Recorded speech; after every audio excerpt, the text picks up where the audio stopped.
예수께서 이르시되 금하지 말라. 내 이름을 의탁하여 능한 일을 행하고 즉시로 나를 비방할 자가 없느니라. 우리를 반대하지 않는 자는 우리를 위하는 자니라. 누구든지 너희가 그리스도에게 속한 자라 하여 물 한 그릇이라도 주면 내가 진실로 너희에게 이르노니 그가 결코 상을 잃지 않으리라. 또 누구든지 나를 믿는 이 작은 자들 중에 하나라도 실족하게 하면 차라리 연자맷돌이 그 목에 매어 바다에 던져지는 것이 나으리라. 만일 내 손이 너를 범죄하게 하거든 찍어버리라. 장애인으로 영생에 들어가는 것이 두 손을 가지고 지옥 곧 꺼지지 않는 불에 들어가는 것보다 나으니라. 45절 만일 내 발이 너를 범죄하게 하거든 찍어버리라. 다리 저는 자로 영생에 들어가는 것이 두 발을 가지고 지옥에 던져지는 것보다 나으니라. 만일 내 눈이 너를 범죄하게 하거든 빼버리라. 한 눈으로 하나님의 나라에 들어가는 것이 두 눈을 가지고 지옥에 던져지는 것보다 나으니라. 거기에서는 구더기도 죽지 않고 불도 꺼지지 아니하느니라. 사람마다 불로써 소금 치듯함을 받으리라. 다 같이 소금은 좋은 것이로되 만일 소금이 그 맛을 잃으면 무엇으로 이를 짜게 하리요. 너희 속에 소금을 두고 서로 화목하라 하시니라. 아멘. 소금을 두고 서로 화목하라는 제목으로 말씀 나누겠습니다. 고대 그리스 철학자 아리스토텔레스는 인간은 사회적 동물이다라는 말을 했죠. 이 사회적이라는 것은 상호 의존적인 존재, 곧 관계적인 존재다라는 것을 뜻합니다. 여러분 가정에 주님의 평강 넘치시기를 축복합니다. 이 관계의 시작은 가정이죠. 가정이 정말 중요해요. 여러분들의 가정에 하나님의 보호하심이 있어야 되는데 여러분 우리 부모님들 자녀들 서로 함께 상호 보완하여서 그 가정을 가정되게 하고 또 우리 영의 가정 우리 교회를 교회되게 하는 저와 여러분 되시기를 축복합니다. 하나님의 아담을 만드시고 혼자 있는 것을 좋게 여기지 않으셔서 하와를 만드셔서 보내주시고 결혼하셔서 가정을 만들게 하셨어요. 결혼의 목적은 남자와 여자가 서로의 장점을 가지고 각자의 이 단점들을 상호 보완해 주기 위해서 만든 거예요.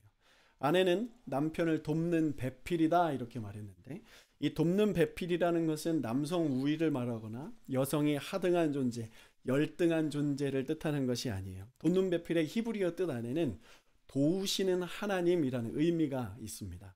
이 구약에서 이 도우시는 하나님의 의미가 이 신약으로 가면 보혜사 성령, 보호해 주시고 은혜를 주시고 우리의 길을 가르쳐 주시는 선생님, 그런 의미로 쓰여지고 있는 것이죠. 돕는 배필로서 좋은 모델은 이 모세의 아내 십보라입니다. 이 모세는 이집트 왕자로 있다가 살인을 저질러서 미디안 광야로 쫓겨나가게 되죠. 실패자의 모습을 가지고 있었어요. 미디안에서 이드로라는 이 제사장을 만나게 되었는데 그 이드로에게는 7명의 딸이 있었어요. 그 중에 첫 번째 십보라가 이 미래의 지도자 모세를 바라볼 수 있는 영적인 눈이 있었습니다. 모세를 모세되게 한 것은 십보라의 영적인 탁월한 내조였던 것이죠. 미국 전 대통령 빌 클린턴과 힐러리의 일화를 여러분 아실 거예요. 주유소를 갔는데 힐러리의 옛 남자친구가 그 주유소에서 일을 하고 있었어요. 빌 클린턴이 말했습니다. 저것 봐. 당신이 저 사람과 결혼을 했으면 이 주유소에서 일하고 있었을 거야 했더니 힐러리가 뭐라고 말했습니까? 아니죠. 내가 저 사람과 결혼했으면 저 사람이 대통령이 되었을 것입니다. 이렇게 대답했다는 그런 일화를 여러분 아실 겁니다. 이것처럼 여성의 내조는 남자를 제대로 살게 하는데 큰 도움이 되는 것이에요. 이 땅에 이 어머니의 존재, 이 여성의 존재가 없으면 세상은 발전할 수 없다고 저는 믿습니다. 이 자리에 계신 모든 결혼하신 여성분들은 이미 이 십보라의 은혜가 있었는데 앞으로 더 그 십보라의 그 탁월한 이 지혜와 내조가 있기를 축복하고요. 아직 결혼하지 않으신 이 자매님들에게는 이 모세의 스펙이 아니라 이 모세 안에 담겨진 하나님의 비전을 보고 그 사람을 끌어안아서 이 모세를 모세되게 하는 그런 그 내조의 그 여왕이 되시길 축복합니다. 서로의 단점을 보완해 주는 것은 가정뿐만 아니라 교회, 사회 전반, 여러분들이 속해 있는 모든 공동체 안에 속해 있는 거예요.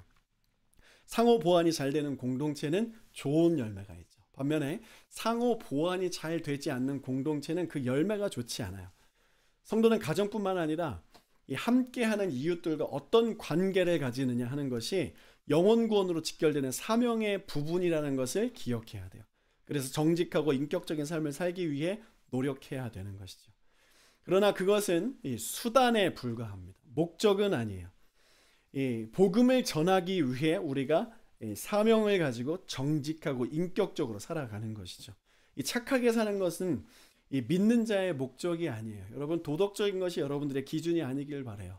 이 도덕적인 삶을 넘어서 하나님의 영광, 주 예수 그리스도의 그 구원의 복음을 증거하는 저와 여러분 되시기를 축복합니다. 오늘 본문에서 예수님은 제자들에게 소금 비유를 하시면서 믿는 자는 어떤 관계를 맺어야 하는지를 알려주세요. 마가복음 9장 50절 말씀 제가 공동 번역본으로 적어왔는데 함께 보겠습니다. 소금은 좋은 것이다. 그러나 소금이 짠맛을 잃으면 무엇으로 다시 그 소금을 짜게 하겠느냐. 너희는 마음의 소금을 간직하고 서로 화목하게 지내라. 두 가지를 알려주셨어요. 첫 번째는 소금을 간직하라. 소금은 하나님의 은혜입니다. 말씀의 공급인데요.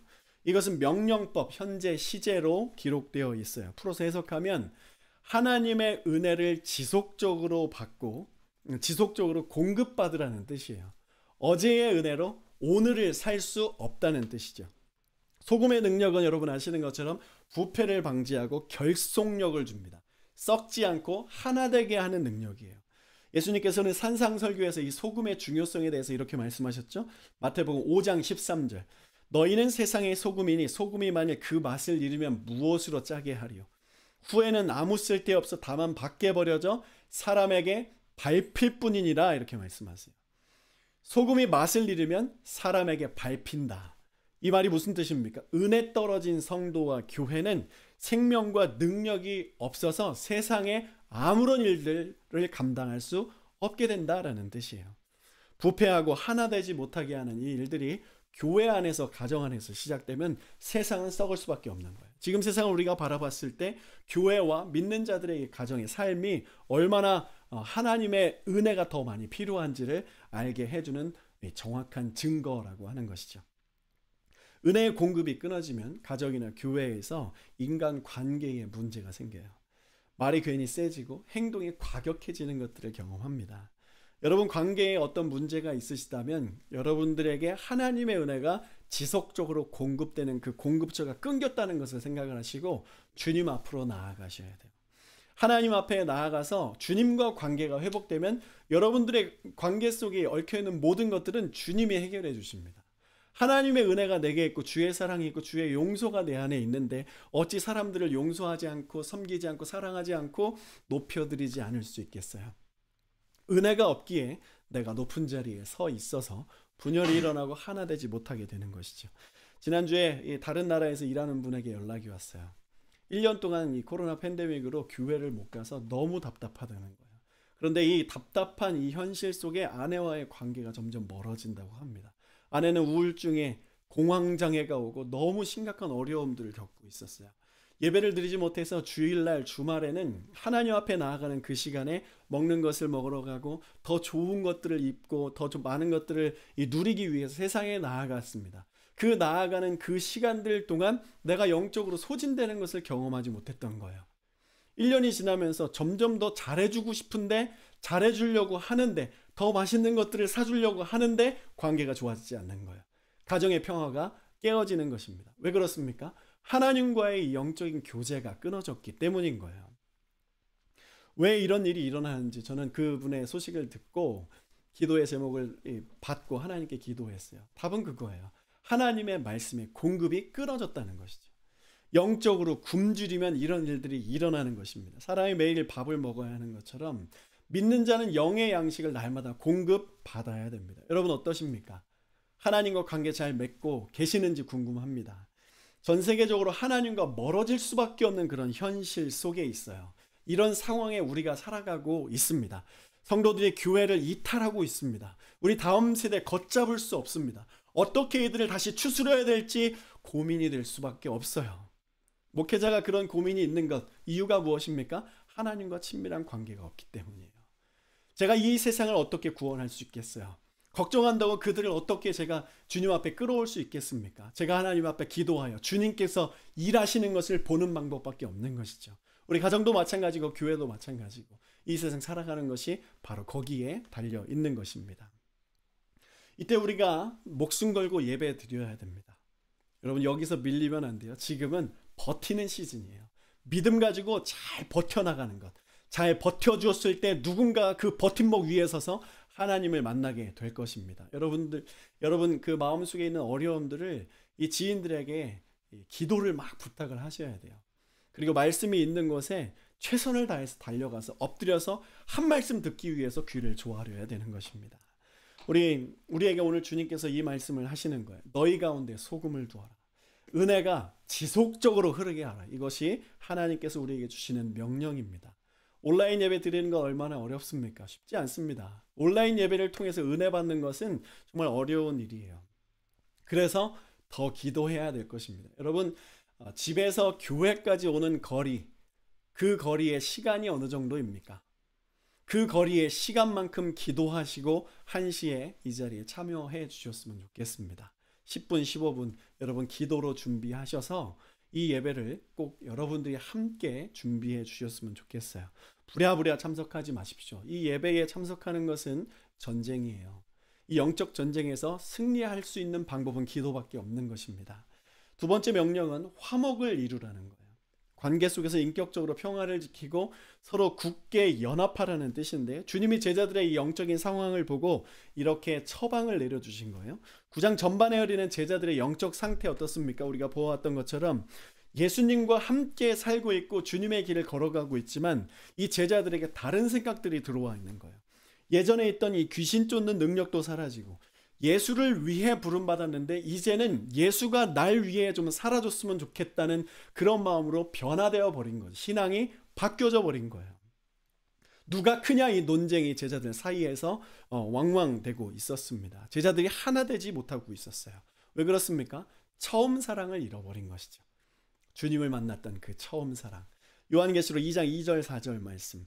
내가 내 행위와 수고와 내 인내를 알고 또 악한 자들을 용납하지 아니한 것과 자칭 사도라 하되 아닌 자들을 시험하여 그의 거짓된 것을 네가 드러낸 것과 또 네가 참고 내 이름을 위하여 견디고 게으르지 아니한 것을 아노라. 그러나 너를 책망할 것이 있나니 너의 처음 사랑을 버렸다. 여러분, 하나님과 사랑 버리면 주님의 그 사역 멈춰야 됩니다. 그 사역 하면 할수록 나한테, 교회에게, 내 가정에게 손해예요. 여러분, 지금 이 순간 여러분들의 신앙을 점검하시고 체크해 보십시오. 여러분이 예수를 믿는 궁극적인 이유와 목적은 무엇입니까? 열심히 말씀을 공부하고 말씀을 듣기는 하지만 여러분들 가슴 속에 그 불과 여러분 마음 속에 있는 그 눈물샘은 작동하고 있습니까? 열심히 하나님 말씀 공부할 수는 있지만 우리 가슴을 뜨겁게 할 수 있는 것은 정보와 지식으로는 부족한 거예요.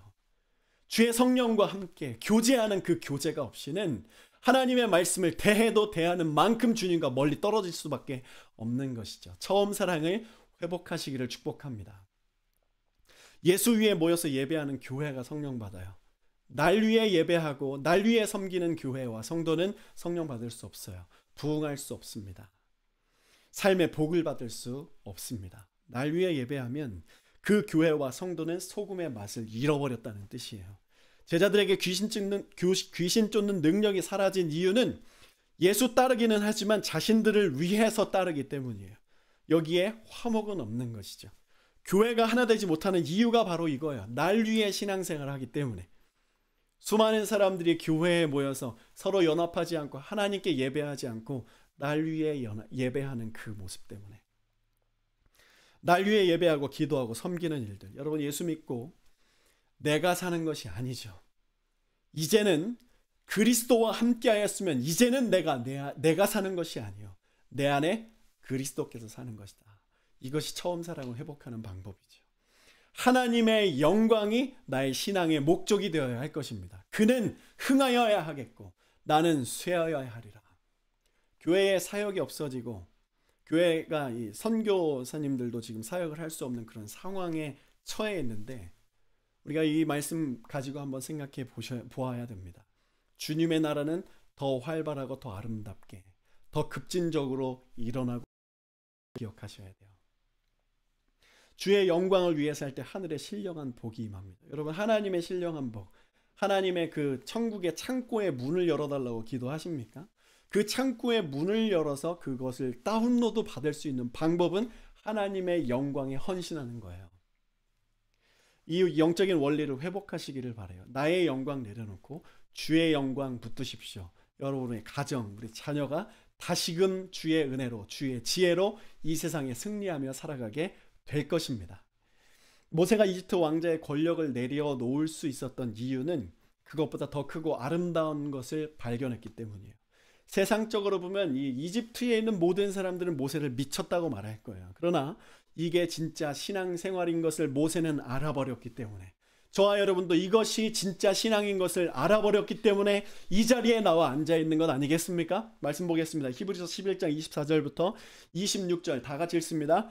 믿음으로 모세는 장성하여 바로의 공주의 아들이라 칭함받기를 거절하고 도리어 하나님의 백성과 함께 고난받기를 잠시 죄악의 낙을 누리는 것보다 더 좋아하고 그리스도를 위하여 받는 수모를 애굽의 모든 보화보다 더 큰 재물로 여겼으니 이는 상 주심을 바라봄이라. 이 말씀의 은혜와 역사가 저와 여러분에게 있기를 축복합니다. 이것이 진짜 은혜 받은 것이고 진짜 신앙생활이에요. 은혜 받으면 실패해도 감사를 선포할 수 있습니다. 사람들에게 미쳤다는 소리 들을 수 있어요. 예수 믿으면 이 세상이 이해할 수 없는 기쁨을 가지고 있기 때문에 이 세상의 것 우리의 것이 아닙니다. 우리의 관심사가 아니에요. 오직 저 하나님의 나라, 하나님의 영광만 바라보고 내 모든 것들을 내려놓았을 때 하나님께서 오히려 더 주시는 그런 삶, 더 주시는 것을 자랑하는 것이 아니라 주셨으면 이 주신 것을 가지고 더 많이 나누는 그런 삶을 살아가는 우리의 모습 되기를 바랍니다. 우리 어려운 세상의 기쁨을 선포하는 예수님께 미친 자들 다지시기를 축복합니다. 누가 주의 복을 받습니까? 그 하나님의 마음의 시선에 맞춰져 있는 자가 복을 받는 거예요. 땅으로 향하는 우리의 시선을 하늘로 다시금 올려 맞추는 것입니다. 여러분, 소망 없는 이 땅 바라보지 마십시오. 우리의 소망은 오직 예수 그리스도입니다. 언제나 예수가 우리의 소망이에요.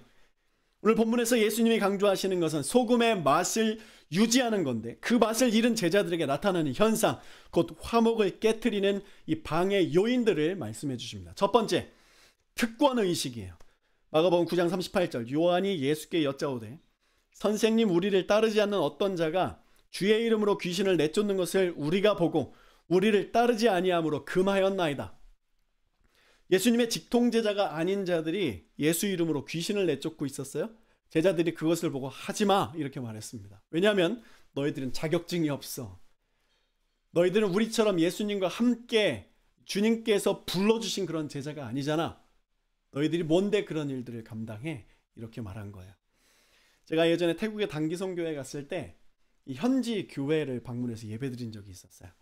그 예배의 모습이 이 한국 교회와 비교할 때 정말 엉망진창이었습니다.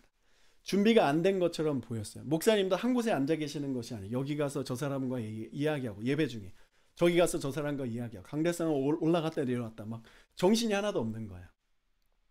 어수선한 그런 모습들이 제 마음을 불편하게 했습니다.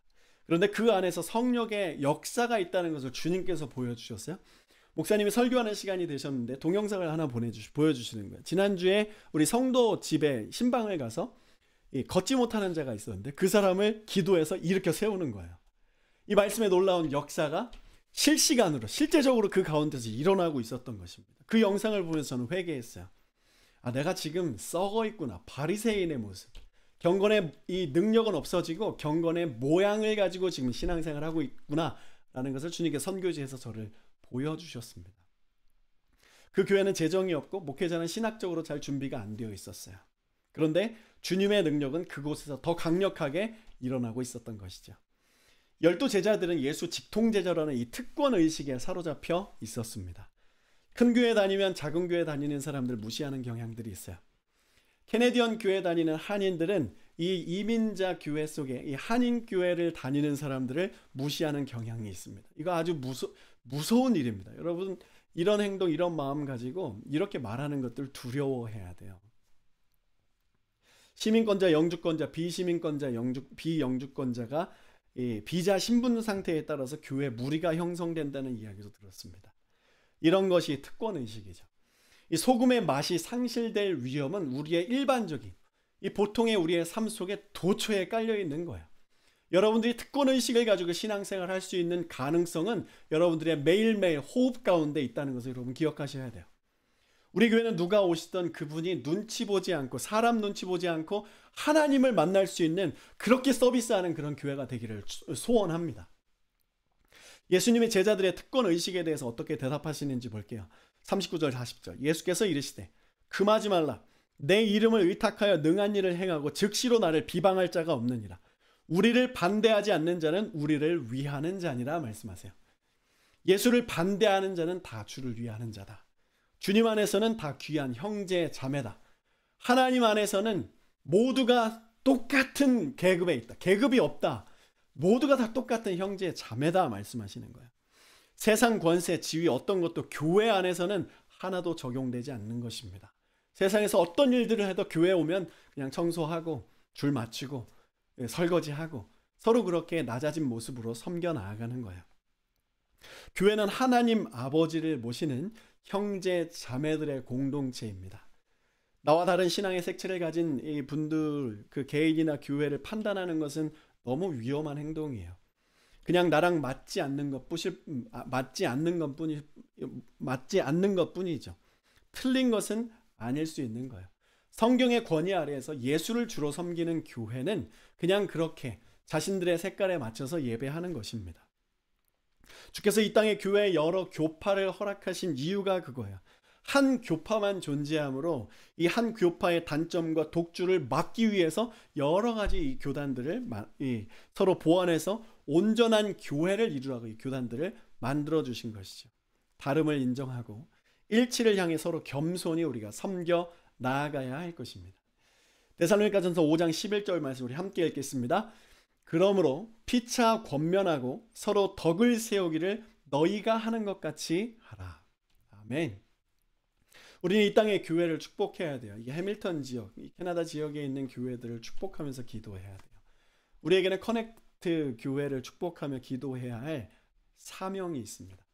또 이 땅에 있는 그 한인 교회들과 연결하여 연합할 수 있는 그런 우리의 이 행동들을 해 나가야 할 필요성이 있어요. 왜냐하면 그들은 다 우리 편이니까요. 하나님 나라에 주님께서 각자의 모양대로 불러주신 주의 귀한 분들입니다. 조금 더 넉넉하고 덕이 있는 교회와 우리 성도들의 모습이 되기를 소원합니다. 두 번째, 화목을 깨트리는 방해 요인을 보겠습니다. 42절 말씀 먼저 읽을게요. 또 누구든지 나를 믿는 이 작은 자들 중 하나라도 실족하게 하면 차라리 연자맷돌이 그 목에 매어 바다에 던져지는 것이 나으니라. 실족이라는 단어가 나오죠. 이 실족이라는 말은 이웃을 넘어뜨리고 믿음 있는 사람들을 믿음에서 밀어내는 것, 이것을 의미하는 거예요. 실족을 일으키는 행동, 언행 이런 것들은 아주 무서운 결과를 초래합니다. 여러분 이 말씀 한번 같이 읽어보겠습니다. 마태복음 23장 15절 화 있을진저 외식하는 서기관들과 바리새인들이여 너희는 교인 한 사람을 얻기 위하여 바다와 육지를 두루 다니다가 생기면 너희보다 배나 더 지옥 자식이 되게 하는도다. 이 실족하게 하는 것은 사람을 지옥으로 보내는 것이라고 주님께서 말씀하십니다. 나의 잘못된 행동이 누군가를 실족하게 해서 지옥으로 가게 하는 것, 이 행동들을 주님 이 말씀 앞에 우리는 회개해야 될 것이에요. 나 어떡하냐 이것이 아니라 이 말씀 앞에 하나님께서 제자들에게 이 말씀을 하시고 기회를 주시는 것처럼 오늘 우리에게 다시금 회개의 요청을 하시는 것입니다. 우리가 누군가를 실족했습니다. 그 실족한 것을 되돌이킬 수는 없어요. 그러나 우리에겐 회개할 수 있는 은혜가 있습니다. 철저히 회개해서 앞으로는 다시는 그런 이 실족의 언행들을 감당하지 않겠다.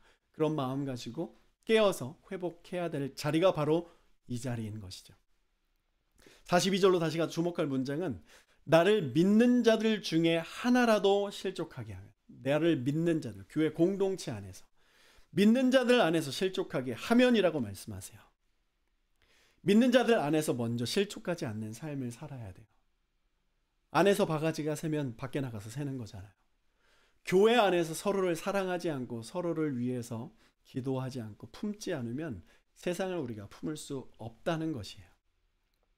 더 정직하고 더 착하게 더 인격적이고 겸손하게 살아가는 것이 딱 두 가지 공동체, 우리 가족과 우리 교회인 것입니다. 가족과 교회가 가까우면 가까울수록 더 존심하고 더 예의를 지켜야 되는 것입니다.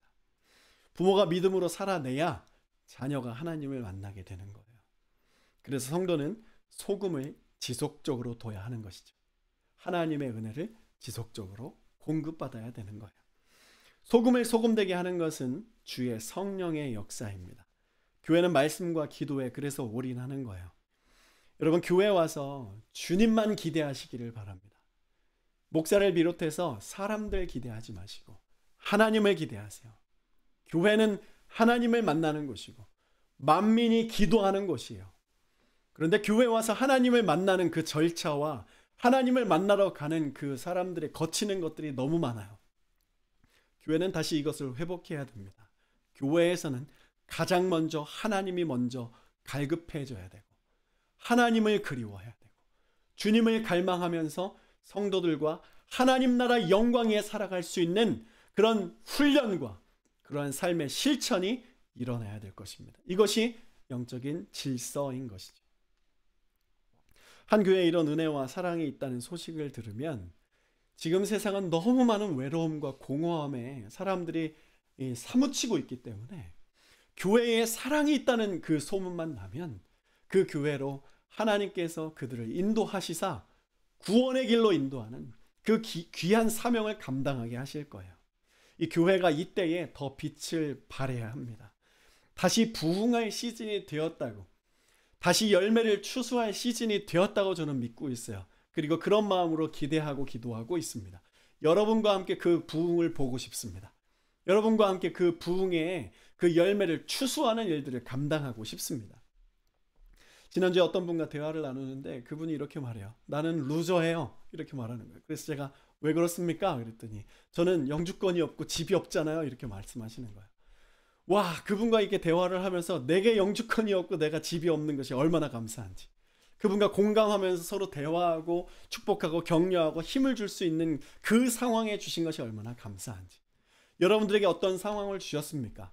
여러분들에게 어떤 환경을 주셨습니까? 그 환경과 그 상황 가운데 그 사람과 연결하고 공감할 수 있는 공감대를 찾고 함께 대화하면서 그 마음속에 있는 그 공허함과 그 외로움을 여러분 발견하시고, 발견하였을 때 예수를 탁 던져주면 그 마음속에 예수의 구원이 들어가는 거예요. 그 씨앗은 누가 케어해 주지 않아도 그 씨앗 자체의 생명력이 있어서 그 마음속에 자라게 되는 것이죠. 저는 그 영혼과 그 가정을 위해서, 구원을 위해서 본격적으로 기도하기 시작했어요. 여러분, 우리가 다시 구원을 위해서 기도해야 될 그 대상들을 찾아야 됩니다. 그리고 마음을 정하고 그 영혼, 그 가정을 위해서 기도하기를 시작하십시오. 그 마음속의 외로움과 공허함이 여러분들에게 꺼내내어질 수 있도록 공감해 주시고 격려해 주십시오. 그 격려의 마음속에 마음이 확 열렸을 때 아시죠? 복음을 던지는 거예요. 그 자리에 이르기까지 여러분 이웃들을 사랑해 주셨으면 좋겠습니다. 계속 말씀 보겠습니다. 43절에는 손, 45절에는 발, 46절에는 눈이 나오는데 이것은 나를 실족하게 하는 거예요. 화목은 소금이 맛을 잃을 때, 맛이 있을 때 유지가 되는 거예요. 그것처럼 남을 실족시키지 않는 방법은 내가 주 안에서 든든히 서가고 나를 지켜내는 것이죠. 죄를 멀리하고 거룩을 사모하라 말씀하셨습니다. 영성가 리차드 포스터는 믿는 자들이 돈과 명예와 섹스, 이 세 가지를 조심하라고 했어요. 저도 목회자로서 그런 것들에 대해서 조심하고 또 조심하지만 이것이 참 위험하다는 것을 알아요. 이것이 얼마나 어려운 것인지 제 삶에서 경험하고 있는 것입니다. 여러분들도 마찬가지예요. 주님이 여러분들을 다스려 주셔야 돼요. 주님이 돈으로부터 여러분들을 보호해 주셔야 됩니다. 주님이 이 명예와 권력과 특권의식, 이 음란한 것들로부터 주님이 여러분들을 다스려 주셔야 되지, 내가 안 해야지 하면 되는 것이 아니잖아요. 주님만 능력 되십니다. 주님이 나를 지켜내셔야 내 이웃이 지켜지는 거예요. 하나님을 사랑하라, 그리고 이웃을 사랑하라. 주님을 사랑하는 관계가 되면 주님께서 나를 통해 이웃을 주님의 품으로 인도하신다는 걸 여러분 기억하십시오. 손과 발과 눈이 실족하지 않도록 주의해야 되는데 예수님은 만약 이런 것들이 범죄하면 찍어내버려라, 빼버려라 이렇게 아주 강력하게 이야기를 하시는데 이것은 과장법이에요. 정말 그렇게 하라는 게 아닙니다. 그렇게 말한다고 진짜 눈을 빼거나 손을 찢거나 발을 잘라내는 것이 아니에요. 예전에 정말 그런 일이 있었어요. 이 음란함에 계속해서 이 벗어나지 못하는 한 형제가 이 말씀을 보고 하지 말아야 할 결정을 하였습니다. 그런 것들이 아닙니다. 이 말씀을 과장하면서 너희들 안에 있는 그 더러운 것들을 내어버리라고 주님께서 말씀하시는 거예요. 죄는 그렇게 심각한 일들을 초래한다는 것을 말씀하시는 거예요. 그리고 궁극적으로 철저한 회개가 필요하다는 것을 이 제자들을 통해서, 믿는 자들을 통해서, 이 말씀을 묵상하는 자들을 통해서 회개의 자리로 온전히 나와야 된다는 것을 하나님께서 요구하고 계시는 것이죠. 우리의 입술과 손과 발, 이것은 세상을 구원하고 세상을 섬기고 이웃을 사랑할 수 있는데 아주 유용한 도구입니다. 이 손과 눈과 발에 소금, 하나님의 임재가 가득해야 돼요. 이 기능을 하나님의 말씀으로 잘 훈련해서 거룩하게 되는 것이 교회입니다. 말씀 마치겠습니다. 소금을 두고 화목하라. 오늘 주님께서 말씀하세요. 우리가 이 세상의 피스메이커의 역할을 감당해야 되는데, 그러기 위해 주의 은혜를 지속적으로 공급받아야 되고, 교회 공동체 안에서 서로 상호 보완해야 돼요. 한 사람의 은사로는 세상이 주를 볼 수 없습니다. 교회가 연합하여서 모든 사람들의 은사가 연합되고 그것이 한 몸 공동체가 되었을 때 세상이 주를 볼 수 있게 되는 거예요. 특권의식과 실족하는 삶, 이제 우리에게 없기를 소원합니다. 그러기 위해서 우리가 무엇을 해야 됩니까? 하나님의 말씀의 공급, 기도의 자리로 나아가 주님과 교제하는 것을 끊임없이 계속해야 되는 거예요. 그래야 주님이 기뻐하시는 삶을 살 수 있는 것이죠. 소금은 유용성입니다. 우리는 이 세상에 유용한 사람이에요. 소금이 맛을 잃으면 무용한 것처럼 우리가 하나님의 은혜를 잃어버리면, 주님의 은혜의 공급이 끊어져 버리면 우리는 이 세상에 무용한 공동체가 되는 거예요. 아직은 기회가 있어요. 아직은 하나님께서 남겨놓으신 촛대가 있습니다. 이 촛대 움직이지 마십시오. 하나님 우리를 사용하여 주십시오. 이 나라를 붙들어 주십시오. 우리 가정을 지켜주십시오. 우리 부모의 직분, 자녀의 직분을 지켜주셔서, 주님, 자녀가 부모가 예수를 믿지 않는다면 주님, 이 자녀의 유용성, 자녀의 역할을 잘 감당해서 부모를 주님께, 이 부모는 자녀가 주님을 온전히 섬기지 못한다면 부모의 그 사랑과 부모의 모습, 그 기능을 잘 감당해서 자녀들을 주님께 인도하는, 목회자는 우리 교회 다니는 모든 성도들, 이 교회는 이 지역과 열방에 그렇게 주님의 구원을 전하는 아름다운 도구가 되기 위해 소금을 두고 화목을 지켜내는 믿음 있는 저와 여러분 되시기를 축복합니다. 우리 함께 기도하겠습니다. 하나님, 우리에게 소금의